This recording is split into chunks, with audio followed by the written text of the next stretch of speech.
Assalamualaikum warahmatullahi wabarakatuh. Apa kabarnya anak-anak? Semoga selalu dalam keadaan sehat dan semangat ya. Jangan lupa selalu berdoa kepada Allah, semoga kita diberi kesehatan selalu, kemudian pandemi ini segera berakhir, kita bisa berkumpul lagi di sekolah seperti biasanya. Sebelum memulai pembelajaran, silahkan isi dulu absensi yang ada di Google Classroom. Kemudian setelah itu ibu mau bertanya. Ya, materi pembelajaran minggu lalu kita tentang apa ya? Ayo, siapa yang bisa jawab? Ya, Azmi? Tentang ikatan kovalen, betul. Siapa yang bisa menanggapi ikatan kovalen itu apa ya? Siapa coba? Ya, Nurul, silahkan Nurul. Ya, ikatan kovalen adalah ikatan yang terjadi karena adanya pemakaian bersama pasangan elektron. Beda ya dengan ikatan ion pembelajaran kita sebelumnya gitu. Nah, sekarang Ibu ingin menayangkan satu slide. Nih, coba lihat. Ada gambar pasien COVID yang sudah diisolasi dan harus dipisahkan dengan orang sakit. Kira-kira kenapa harus dipisahkan ya? Next, slide kedua. Oke. Nah, ini ada minyak dan air. Apa yang kalian bayangkan jika minyak dan air ini harus Ibu campurkan? Kira-kira akan saling bercampur atau tidak? Nah, untuk menjawab pertanyaan ini kita akan mempelajari tentang jenis-jenis ikatan kovalen berdasarkan kepolarannya. Ya, tujuan pembelajaran kita hari ini adalah sekarang coba perhatikan video yang Ibu tayangkan. Berikut ada pakaian yang terkena noda oli, kemudian dibersihkan dengan bensin, pertalite, dalam hal ini pertalite. Selanjutnya dibersihkan dengan jeruk nipis. Kenapa ya langkah-langkahnya harus bensin dulu baru jeruk nipis? Semua itu akan bisa kita jawab pada pembelajaran hari ini.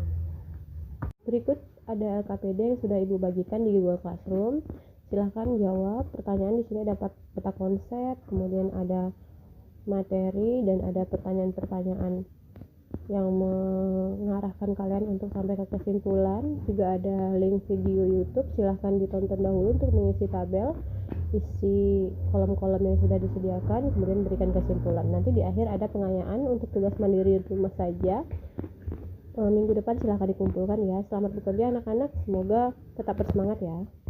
Baik, setelah Ibu perhatikan di dalam WhatsApp grupnya tadi seru ya, lumayan seru tadi diskusinya. Ibu memperhatikan. Nah, kira-kira siapa perwakilan kelompoknya yang mau mempresentasikan ke depan? Siapa? Kelompok Eki. Baik Eki, silakan. Betul ya, jadi setelah kalian presentasi tadi, banyak sekali masukannya. Sekarang Ibu tanyakan kembali, atau Ibu minta kalian siapa yang mau menyimpulkan tentang pengaruh keelektronegatifan terhadap kepolaran suatu senyawa. Coba, siapa? Ibu paling senang kalau ada yang tunjuk tangan untuk menjawab. Ya, gimana Ilham?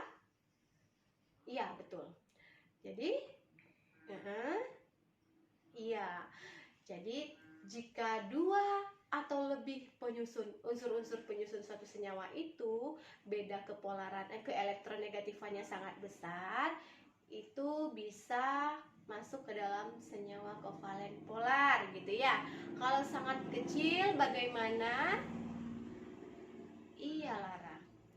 Kalau sangat kecil itu bisa atau sama dengan nol. Elektronegatifannya perbedaannya itu, perbedaan keelektronegatifan yang nol itu senyawa yang seperti apa? Oh iya, Cl2, O2, iya betul. Jadi tidak ada perbedaan keelektronegatifan sehingga elektronnya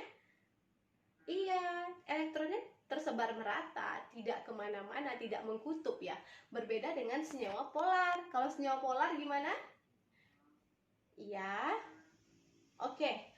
Elektron yang berikatan akan mengarah lebih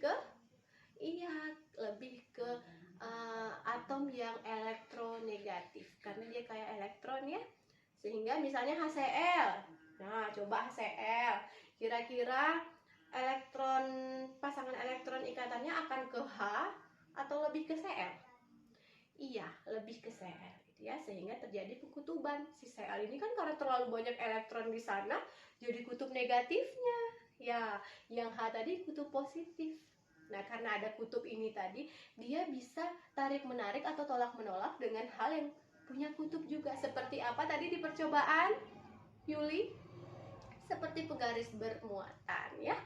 Oke, betul sekali.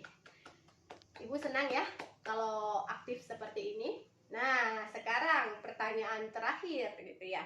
Kita akan menjawab pertanyaan kita yang pertama tadi. Kenapa minyak dan air tidak bersatu atau tidak bercampur? Iya, karena dia memiliki perbedaan kepolaran. Begitu ya. Sifat-sifatnya, sifat-sifat kovalen polar dan nonpolar bisa kalian lihat di slide berikut ini. Kita beri applause dulu untuk Eki dan kelompoknya ya. Nah, berdasarkan dari presentasi Eki tadi, Eki mengatakan bahwa keelektronegatifan suatu unsur itu mempengaruhi kepolarannya. Begitu ya Eki. Kemudian ada percobaan menggunakan penggaris yang bermuatan, kemudian ada aliran cairan yang dicoba diujikan. Kan kenapa ada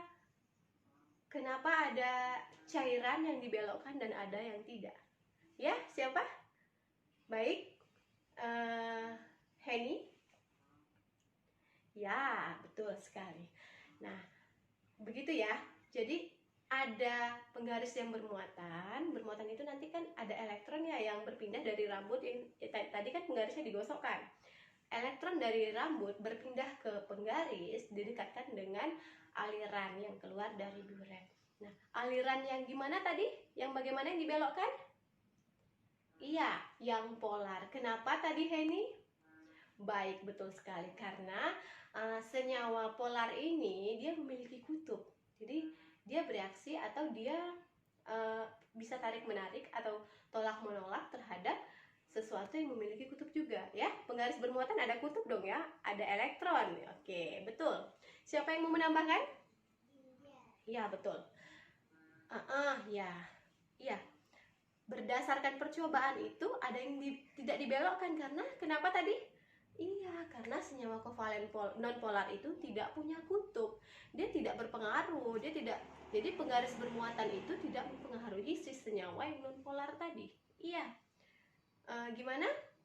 Oke, ya betul. Jadi penggaris tadi bisa kita jadikan alat uji kepolaran suatu senyawa. Kita bisa memprediksi ya sekarang. Jadi apa saja cairan yang atau larutan yang merupakan senyawa polar di dalam percobaan tadi? Oke, air. Iya, HCl. Betul. Nah, untuk yang senyawa nonpolar apa tadi di dalam percobaan? CCl4. Betul sekali. Tepuk tangan untuk kelas ini. Semuanya sudah hampir paham semua ya ini. Sebagian besar sudah bisalah menganalisis kepolaran suatu senyawa. Apalagi dengan keaktifan kalian tadi, diskusi kelompok di dalam grupnya bagus gitu ya. Oke, sekarang Ibu ingin memberikan piala virtual kepada peserta didik yang Ibu anggap paling aktif. Ibu berikan kepada Azmi. Ya, tepuk tangan ya. Ini tiap hari atau tiap pembelajaran Ibu akan berbeda-beda nih. Tergantung siapa yang Ibu nilai waktu itu terbaik gitu ya. Baik.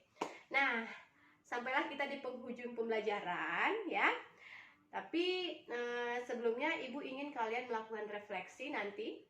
Refleksi itu berisi apa yang kalian pelajari hari ini, apa yang paling kalian sukai, dan apa yang belum dipahami. Jadi nanti tulis di buku, kemudian dikumpulkan di Google Classroom untuk sebagai refleksi Ibu juga.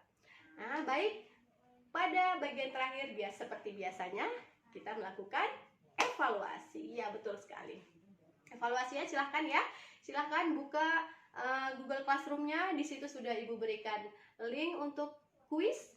Ibu memakai aplikasi Quizizz. Silahkan dibuka, silahkan menjawab soal-soal. Kemudian untuk materi selanjutnya pada pembelajaran akan datang kalian akan mempelajari tentang bentuk molekul. Ya, pelajari di rumah ya. Dan jangan lupa di LKPD tadi di bagian akhir sudah ada tugas mandiri ya. Kalian melakukan merancang pembelajaran sendiri, merancang percobaan sendiri. Silakan dilakukan di rumah, itu percobaan sederhana ya nak ya.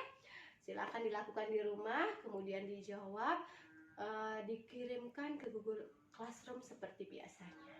Baik, terima kasih. Assalamualaikum warahmatullahi wabarakatuh.